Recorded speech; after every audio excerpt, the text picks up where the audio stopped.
Good morning, students. It is the sixth chapter of history. The title of this chapter is so short, 3 orders, 3 वर्ग, but the intensive meaning, detailed meaning of this topic is very detailed or intensive. Under this chapter, we have to see introduction of this chapter, introduction of feudalism, and 3 orders.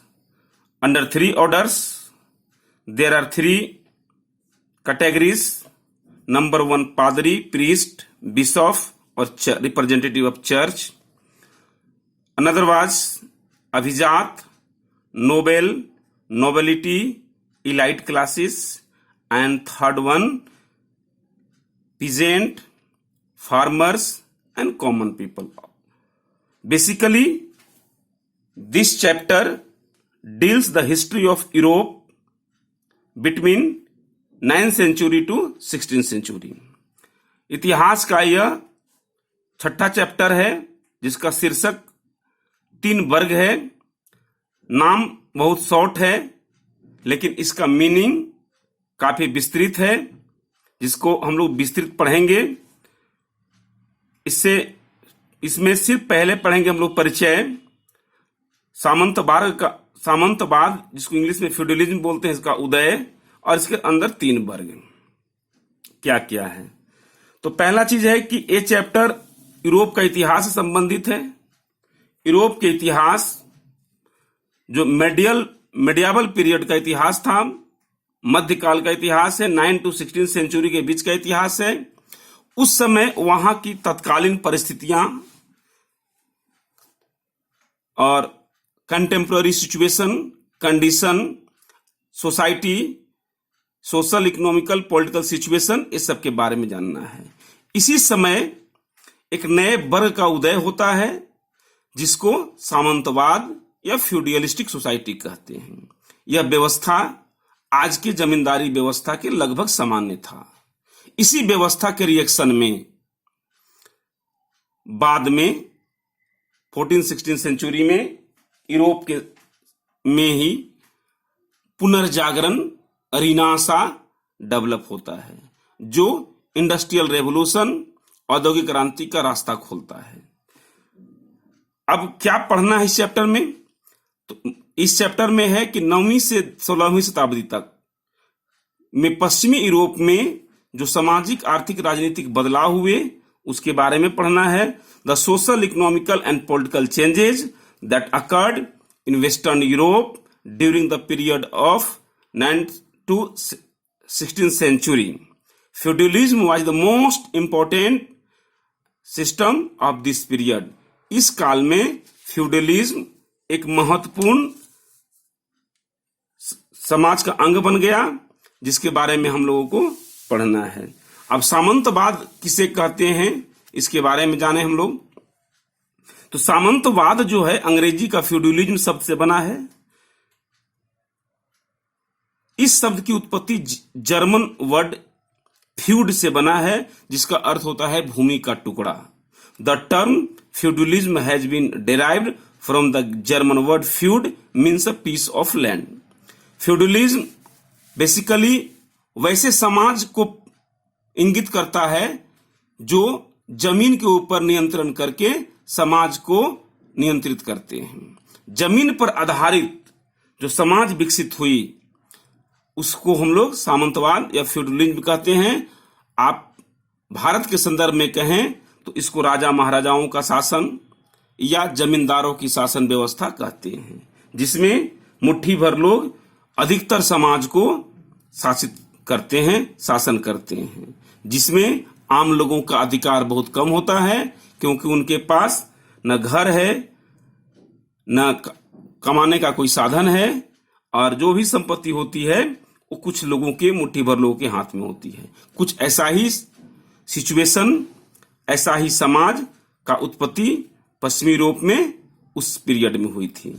Feudalism सामंतवाद का शब्द का मुख्य रूप से 18th century में फ्रांसीसी दार्शनिक बुलाविये और मॉन्टेस्क्यू ने विकसित किया था। ये दोनों ऑब्जेक्ट, चूंकि हम लोगों को ऑब्जेक्टिव परीक्षा लिखना है, ऑब्जेक्टिव में फ्यूडलिज्म का जन्म कहां हुआ? यूरोप में हुआ। कब हुआ? तो 9 to 16 सेंचुरी में हुआ। फ्यूडलिज्म किस शब्द से बना है? तो जर्मन वर्ड से बना है। फ्यूडलिज्म का मीनिंग क्या है? तो पीस ऑफ लैंड, भूमि का टुकड़ा। फ्यूडलिज्म का प्रसार करने में, विकास करने में कौन कौन प्रमुख दार्शनिक विद्वान थे? तो बुलाविये और मॉन्टेस्क्यू। इसके बाद 1789 में फ्रेंच रेवोल्यूशन, फ्रांसीसी क्रांति में इस शब्द का ज्यादा प्रयोग हुआ। हालांकि इस शब्द को उस समय क्रिटिसिज्म, आलोचना और आलोचनात्मक रूप में, व्यंग के रूप में किया गया था। बाद में यह शब्द फ्रांस और इंग्लैंड तथा इटली में काफी विकसित हुआ। मतलब इस सामंतवादी जो व्यवस्था थी, सामंतवादी व्यवस्था में जो सामंत होते थे आमतौर पर जमींदार होते थे, वही अधिपति कहलाते थे। अधिपति कहलाते थे, आप कह लीजिए राजा शासक थे, पूरे जमीन के मालिक होते थे। और आम लोग जो थे, जिसको सर्वहारा कॉमन पीपुल बोलते थे या किसान बोलते थे, उनके जमीन में काम करते थे, खेती करते थे और उनको बहुत सा अधिकार नहीं होता था। अधिकतर अधिकार सामंतों की होती थी और उसी आधार पर वो शासन चलाते थे। इसी व्यवस्था के अधीन कई तरह के फिर दुष्परिणाम निकले, जिसके रिएक्शन में आगे चलकर कालांतर में पुनर्जागरण और औद्योगिक क्रांति आया। यह जो टर्म दिया गया व्यंग्यात्मक रूप में, व्यंग के रूप में पहले आया था। अब जो मेन चैप्टर का नाम है 3 वर्ग। 3 वर्ग में आप देख रहे हैं 3 ऑर्डर्स। 3 ऑर्डर्स में पहला वर्ग है पादरी, बिशप, प्रीस्ट, जो चर्च के प्रतिनिधि होते थे, क्योंकि उस काल में एकमात्र धर्म यूरोप में आज भी के जैसा ही, आज के जैसा ही क्रिश्चियन धर्म थी। चर्च के जो प्रतिनिधि होते थे उनके पास जमीन होती थी, कर लेने का अधिकार था। वैसे ये पोप के प्रतिनिधि भी माने जाते थे आज के जैसा। इनका काम समाज को एजुकेट करना, टीच करना और जीसस क्राइस्ट के संदेश को संप्रेष करना, लोगों को बताना था। लेकिन इससे हटकर ये लोग आगे चलकर अभिजात, कुलीन, राजा वर्ग के रक्षक के रूप में भी, धार्मिक रक्षक के साथ सामाजिक रक्षक के रूप में आ गए। और जो तीसरा वर्ग था, जिसका सबसे ज्यादा जनसंख्या था, लगभग 95% जनसंख्या इन लोग का था। 3% जनसंख्या इन लोग का था और 1 और 2% में इन लोग हुआ करते थे। लेकिन समाज पर नियंत्रण, डोमिनेट इन लोग करते थे। मुट्ठी भर लोग पूरे मैक्सिमम लोग को डोमिनेट करते थे। मध्यकालीन यूरोपीय समाज के 3 वर्ग थे, पादरी वर्ग, अभिजात वर्ग, कृषक वर्ग। अभी ऊपर में हम लोग ट्रायंगल में देख चुके हैं। पादरी वर्ग जो फर्स्ट ऑर्डर था, उसको पादरी वर्ग, फर्स्ट ऑर्डर या क्लर्जी बोलते थे,